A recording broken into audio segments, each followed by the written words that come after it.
Hello everyone, it's me again, Kanslin TV. Kung bago kayo dito sa channel ko, please do subscribe please po.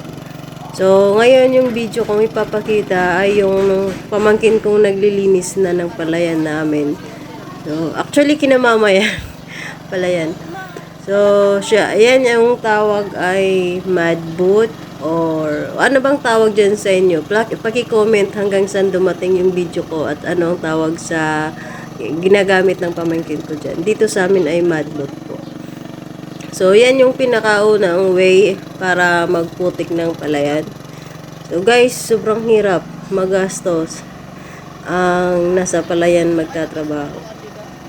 So, kung makikita natin ay yan pa lang yung gawa niya. Isang kahon pa lang. At saka yan, mahirap.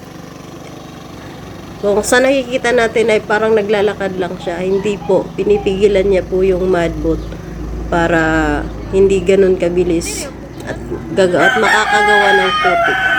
So, ngayon ay lilipat na siya sa kabilang box po, kabilang kahon. At pahirapan kasi mababa yung sa kabila. Yan yung nakikita natin ay naalalayan niya yung mud boot. Yan. Sobrang hirap po kasi ang taas ng pilapil para maipalipat yung mud boot. Yan, pinababa na niya at yun na. Yan, success.